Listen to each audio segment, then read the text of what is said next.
اور وہ بھی آخر انسان ہی ہے، ممکن ہے خطا کرے، غلطی کرے، ممکن ہے خطا سے بچ بھی جائے۔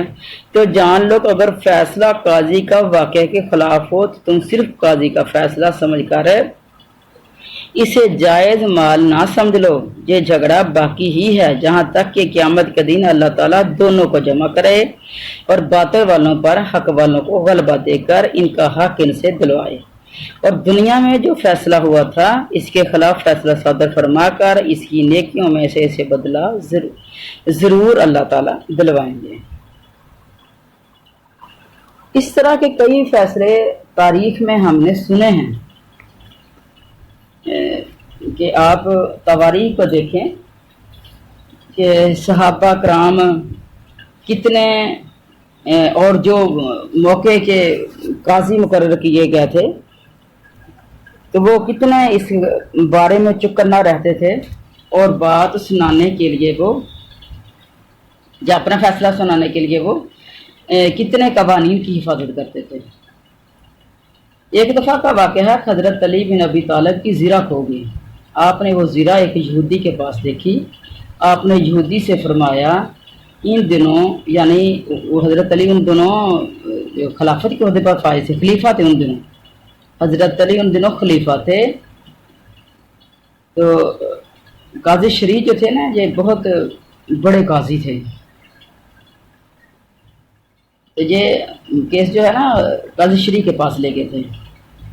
تو آپ نے جب وہ اپنی وہ دیکھی یہودی کے پاس جو زیرہ دیکھی تو کہا کہ فلاں یہ زیرہ جو ہے یہ میری ہے اور فلاں دن یہ مجھ سے کھو گئی تھی۔ یہودی کہنے لگا میرے قبضے میں موجود زیرہ کے بارے میں آپ کیسی بات کر رہے ہیں؟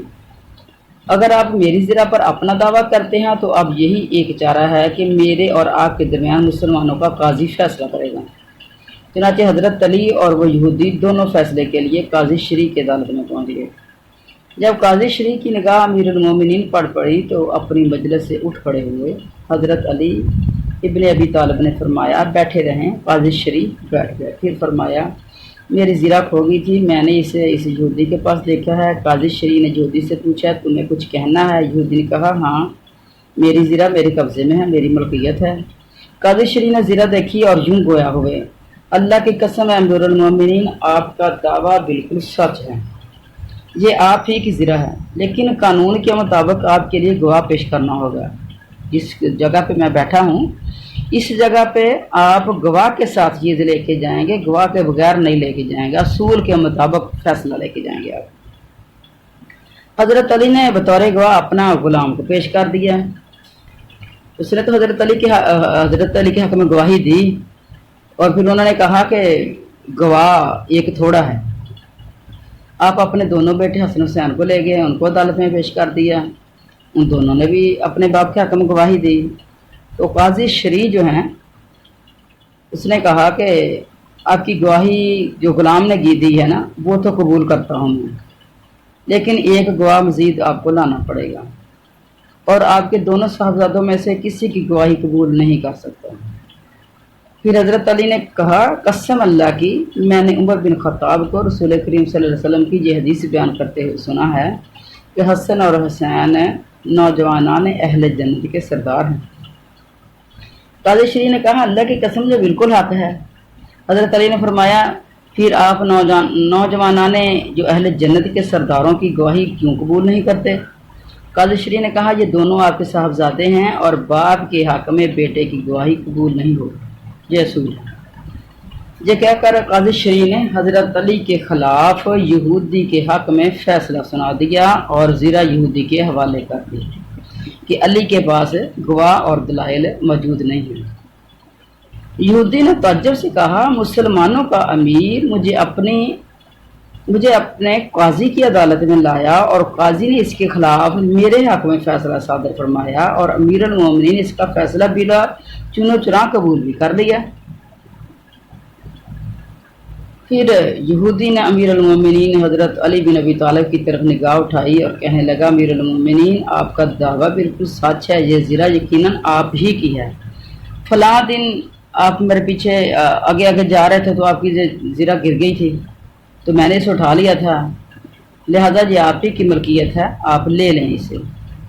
پھر کلمہ پڑھا اور وہ مسلمان ہو گیا۔ اس نے کہا کہ میں گواہی دیتا ہوں اللہ کے سوا کوئی معبود برحق نہیں، اور میں گواہی دیتا ہوں کہ محمد صلی اللہ علیہ وسلم اللہ کے رسول ہیں۔ تو اس کے عوض پھر حضرت علی نے کیا رد عمل کیا؟ حضرت علی نے فرمایا میری یہ زرہ بھی اور یہ گھوڑا بھی اب یہ تمہارا ہے، جب تو نے اسلام قبول کر لیا اور اسلام کی سچائی کو مان لیا۔ اب دیکھیں کہ جب مسلمانوں کے اندر مسلمانی تھی تو غیر مسلم کیسے مسلمان ہو جاتے تھے؟ آج مسلمانوں کے اندر مسلمانی نہیں، تو آج ہر طرف ہیرا پھیری کہیں ہوگی تو مسلمان کرے گا، اور دوسرے ملکوں کے اندر اس کے لیے جو گھٹیا الفاظ بنے ہوئے ہیں۔ وہ ایک دفعہ نا میں ایک جگہ پہ پڑھا کہ کوئی غیر مسلم کوئی عیسائی تھا، تو اس نے نا دوسرے عیسائی کی کوئی چیز چھپا لی، دبا لی۔ اب وہ دوسرا عیسائی جو ہے وہ اس کے خلاف اس نے دعویٰ دائر کیا، تو قاضی نے اسے ان الفاظ کے، وہاں کا جو قاضی تھا جو ان کا فیصلہ کرنے والا تھا، جو ان کی عدالت تھی، تو اس نے جو اسے کن الفاظ کے ساتھ کلام کیا، کہنے لگا کہ تم مجھے یہ بتاؤ کہ تم مسلمان ہو گئے ہو یا ہونا چاہتے ہو مسلمان، کہ اس طرح کا کام مسلمان کرتے ہیں، عیسائی نہیں کرتے۔